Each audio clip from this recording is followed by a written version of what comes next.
ಇವತ್ತಿಂದ ಪ್ರಾರಂಭ ಆಗಿದೆ. ಮತದಾರರ ವೋಟರ್ಗಳನ್ನು ಪರಿಷ್ಕರಣೆ ಮಾಡುವಂಥದ್ದು. ಯಾರು 18 ವರ್ಷ ಆಗಸ್ಟ್ 31ನೇ ತಾರೀಕು ಒಳಗಡೆ ಇರ್ತಾರೆ ಅವರು ಕೂಡ ಹೊಸದಾಗಿ ಸೇರ್ಪಡೆ ಆಗ್ಬೋದು. 2002 ವೋಟರ್ ಲಿಸ್ಟಿಂದ ಯಾರಿರ್ತಾರೆ ಅವ್ರದ್ದು ಮಾತ್ರ ಉಳ್ಕೊಳ್ಳದೆ ಇದ್ದವ್ರದ್ದೆಲ್ಲ ರಿಮೂವ್ ಮಾಡ್ತಾರೆ. ಆಮೇಲೆ ಇವತ್ತು ಒಂದು ವೋಟರ್ಸ್ನ ಸೇರಿಸೋದಕ್ಕೆ ಮನೆಗೆ ಹೋಗಿ BLOಗಳು ಶಿಕ್ಷಕರನ್ನ ಯಾರನ್ನ ಅಪಾಯಿಂಟ್ ಮಾಡಿದ್ದಾರೆ ಅವರು ಇವತ್ತು ಮನೆಗೆ ಹೋಗಿ ಫಾರ್ಮ್ಸ್ ಕೊಡ್ತಾರೆ. ನಿಮ್ಮ ಹೆಸರುಗಳನ್ನು ಸೇರ್ಪಡೆ ಮಾಡಿಸ್ಕೊಳ್ಳಿ, ನಿಮ್ಮ ಅಡ್ರೆಸ್ಸು ವಿಳಾಸ ಒಂದು ಭಾವಚಿತ್ರ ಫೋಟೋವನ್ನು ಕೊಟ್ಟು ನೋಂದಣಿ ಮಾಡ್ಕೊಳ್ಳಿ ಅಂತ ಕೊಡ್ತಾರೆ. ನಾನು ಎಲ್ರಿಗೂ ವಿನಂತಿ ಮಾಡ್ತೇನೆ, ತುಮಕೂರು ಗ್ರಾಮಾಂತರ ವಿಧಾನಸಭಾ ಕ್ಷೇತ್ರ ಮತ್ತು ಇಡೀ ರಾಜ್ಯದ ಜನತೆಗೆ ಇದರಲ್ಲಿ ಭಾಗವಹಿಸಿ. ಇದರಲ್ಲಿ ಏನೋ ಇರೋರು ಓಟ್ನ ತೆಗಿಸ್ಬೇಕು ಅನ್ನೋದು ಕಾಂಗ್ರೆಸ್ನವ್ರು ಅಪಪ್ರಚಾರ ಮಾಡ್ತಾರೆ. ಇಲ್ಲಿ ಯಾರು ಓಟು ತೆಗಿಸಲ್ಲ. ಆದರೆ ಅವ್ರಿಗೇನೊಂದು ಆತಂಕ ಅಂದರೆ ಈ ದೇಶದಲ್ಲಿ ಎಲ್ಲ ಚುನಾವಣೆಗಳು ನಿರಂತರವಾಗಿ ಸೋಲ್ಕೊಂಬರ್ತಿದ್ದಾರೆ. ಆ ಸೋಲು ಅಂತ ಒಂದು ಏನೋ ಅವ್ರ ಮೇಲೆ ಇದೆ, ಜನ ತಿರಸ್ಕಾರ ಮಾಡಿದ್ದಾರೆ. ಆ ತಿರಸ್ಕಾರವನ್ನು ಮುಚ್ಕೊಳ್ಳೋದಕ್ಕೆ ಏನು ಮಾಡ್ತಾ ಇದ್ದಾರೆ, ನಮ್ಮ ಮತದಾರಗಳನ್ನ, ಮುಸಲ್ಮಾನರ ಮತದಾರಗಳನ್ನು, ಅಲ್ಪಸಂಖ್ಯಾತರ ಮತದಾರಗಳನ್ನು ರಿಮೂವ್ ಮಾಡಿಸಿ ಚುನಾವಣೆಯಲ್ಲಿ ಗೆಲ್ತಾ ಇದ್ದಾರೆ ಅಂತೇಳಿ ಅಪಪ್ರಚಾರ ಮಾಡ್ತಿದ್ದಾರೆ. ದೇಶದಲ್ಲಿ ಯಾವೊಬ್ಬ ಮತದಾರರ ಹೆಸರುಗಳನ್ನು ಭಾರತೀಯ ಜನತಾ ಪಕ್ಷ ಆಗಲಿ, election commission is independent body. ಸ್ವಾತಂತ್ರ್ಯ ಬಂದು 79ನೇ ವರ್ಷಕ್ಕೆ ನಾವು ಕಾಲಿಟ್ಟಿದ್ದೇವೆ. 60 ವರ್ಷ ಈ ದೇಶ ಆಳಿದವರು ಕಾಂಗ್ರೆಸ್ನವರು, 50-60 ವರ್ಷ ಪ್ರಧಾನಮಂತ್ರಿಗಳಾಗಿದ್ದವರು, ಮುಖ್ಯಮಂತ್ರಿಗಳಾಗಿದ್ದವರು ಕಾಂಗ್ರೆಸ್ ಪಕ್ಷದವರು. ಅವತ್ತು ಎಲೆಕ್ಷನ್ ಕಮಿಷನ್ ಸರಿಗಿತ್ತು. ಇವತ್ತು ಮೋದಿಯವರು 3 ಬಾರಿ ಪ್ರಧಾನಮಂತ್ರಿ ಆದಮೇಲೆ ನಿರಂತರವಾಗಿ ಗೆಲುವನ್ನು ಪಡಿತಾ ಇರೋದ್ರಿಂದ ಭಾರತೀಯ ಜನತಾ ಪಕ್ಷ 22 ರಾಜ್ಯಗಳಲ್ಲಿ ಆಡಳಿತವನ್ನು ನಡೆಸ್ತಿರೋದ್ರಿಂದ ನಮ್ಮ ಮೇಲೆ ಅಪಪ್ರಚಾರಗಳನ್ನು ಮಾಡುವಂಥದ್ದು. ಇವರು ಚುನಾವಣೆ ಗೆಲ್ಲದೆ ವೋಟರ್ ಲಿಸ್ಟ್ ಕಿತ್ತಾಕ್ಸಿ ಅಂತ.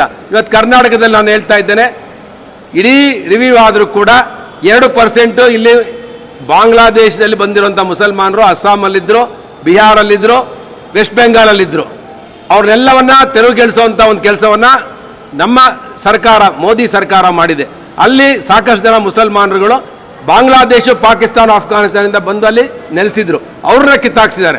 ಅದನ್ನು ತಡ್ಕೊಳ್ಳೋಕ್ಕಾಗ್ದಲೇ ಇಡೀ ದೇಶದಲ್ಲಿ ಮುಸಲ್ಮಾನರನ್ನ ಕಿತ್ತಾಕ್ತಾರೆ ಅಂತೇಳಿ ಅಪಪ್ರಚಾರವನ್ನು ಕಾಂಗ್ರೆಸ್ ಪಕ್ಷ ಇವತ್ತು ಮಾಡ್ತಾ ಇದೆ. ಕರ್ನಾಟಕದಲ್ಲಿ ಯಾವುದೇ ಮುಸಲ್ಮಾನರುಗಳು ಪಾಕಿಸ್ತಾನ, ಬಾಂಗ್ಲಾದೇಶದಿಂದ ಬಂದಿರೋರನ್ನ ಮಾತ್ರ ಕಿತ್ತಾಕ್ಸ್ತೀವಿ ಹೊರತು ಯಾರು ಇಲ್ಲಿರುವಂಥ ಮುಸಲ್ಮಾನರಿಗೆ ಯಾವುದೂ ಇದರಿಂದ ತೊಂದರೆ ಆಗೋದಿಲ್ಲ. ಇಲ್ಲಿ ಏನಂದರೆ ಮುಸಲ್ಮಾನರು ಒಂದು ಓಟ್ನ 4 ಕಡೆ ಇಟ್ಕೊಂಡಿರ್ತಾರೆ. ಇವತ್ತು ತುಮಕೂರು ಗ್ರಾಮಾಂತರದಲ್ಲಿರೋ ತುಮಕೂರು ನಗರದಲ್ಲೂ ಇರ್ತಾರೆ, ಮೈಸೂರಿನಲ್ಲೂ ಇರ್ತಾರೆ, ಬೇರೆ ಬೇರೆ ಕಡೆ ಇರ್ತಾರೆ. ಒಂದು ಮತದಾರ 4 ಕಡೆ ಇರೋದ್ರೆ ಕಿತ್ತಾಕ್ಸೋಂಥ ಕೆಲಸವನ್ನು ನಾವು ಮಾಡ್ತೇವೆ. ಅಷ್ಟು ಬಿಟ್ಟರೆ ಇದರಲ್ಲಿ ಇನ್ನೇನು ಮತದಾರರ ವಿಶೇಷ ಪರಿಷ್ಕರಣೆ ಏನೂ ಇಲ್ಲಿ ಇರೋದ್ರಿಲ್ಲ.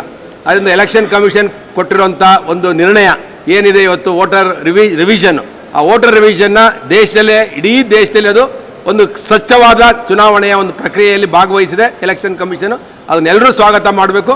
ಎಲ್ಲರೂ ಕೂಡ ತಮ್ಮ ತಮ್ಮ ವೋಟರ್ಸ್ನ ವೋಟರ್ ಲಿಸ್ಟಲ್ಲಿ ಇರೋ ಥರ ನೋಡ್ಕೋಬೇಕು ಅಂತೇಳಿ ವಿನಂತಿ ಮಾಡ್ತೇನೆ. ಸರ್, ಇನ್ನೊಂದು ಕಡೆ ಯಾವುದೇ ರೀತಿಯಾದಂಥ ಅಡ್ಡ ಮತದಾನ ಮಾಡಿದ್ರೆ ನನ್ನ ಹೆಸರು ಸುಮ್ಮನೆ ತಂದು ತಳಗಟ್ಟಿರ್ತದೆ. ಎಲ್ಲ BJP ಶಾಸಕರಿಗೆ ಒಂದು ರೀತಿಯ ಈ ಥರ ಭಯ ಶುರುವಾಗಿದೆ.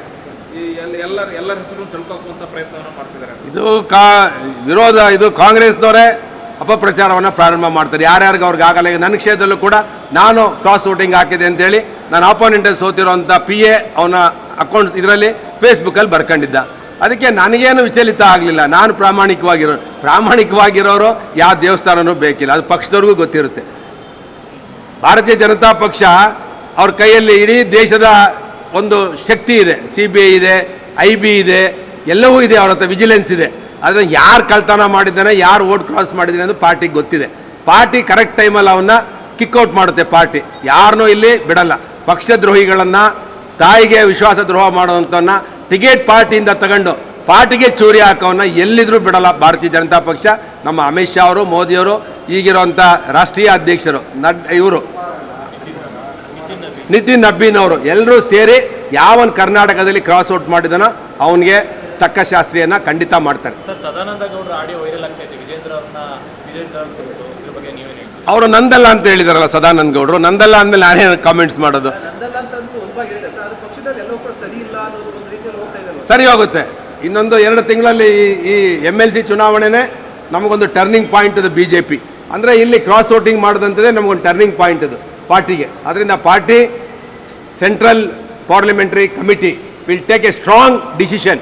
ತುಂಬ ಒಂದು ಗಟ್ಟಿಯಾದ ನಿರ್ಧಾರವನ್ನು ತಗೊಳುತ್ತೆ, ಒಂದು ಘೋರವಾದ ನಿರ್ಧಾರವನ್ನು ತಗೊಳುತ್ತೆ. ಇಲ್ಲಿಂದ ಇನ್ನೊಂದು 1.5-3 ವರ್ಷ ಇನ್ನು ಚುನಾವಣೆ ಇದೆ. ಆ ಚುನಾವಣೆ ಸಂದರ್ಭದಲ್ಲಿ ಭಾರತೀಯ ಜನತಾ ಪಕ್ಷ 2028ರಲ್ಲಿ ಏನು DK ಶಿವಕುಮಾರ್ ಅವರು ಕನಸು ಕಾಣ್ತಾ ಇದ್ದಾರೆ, ಮುಂದಿನ ಮುಖ್ಯಮಂತ್ರಿ ನಾನೇ 2021ಕ್ಕೆ ರಾಹುಲ್ ಗಾಂಧಿ ಅಂತ ಪ್ರಧಾನಮಂತ್ರಿ ಅಂತ ಹೇಳಿ ಹಗಲುಗನಸು ಕಾಣ್ತಾರೆ. ಅದು ಈಗಲೇ ನುಚ್ಚುನೂರಾಗಿದೆ. ಆ ಹಗಲುಗನಸನ್ನು ಜನರ ಮೈಂಡ್ ಸೆಟ್ ಮಾಡುವಂಥ ಹಗಲುಗನಸಿಗೆ ಭಾರತೀಯ ಜನತಾ ಪಕ್ಷ ಕರ್ನಾಟಕದಲ್ಲಿ 2028ಕ್ಕೆ JDS ಮತ್ತು BJPಯ ಮೈತ್ರಿಯೊಂದಿಗೆ 175 ಸ್ಥಾನವನ್ನು ಭಾರತೀಯ ಜನತಾ ಪಕ್ಷ JDS ಗೆಲ್ಲುತ್ತೆ.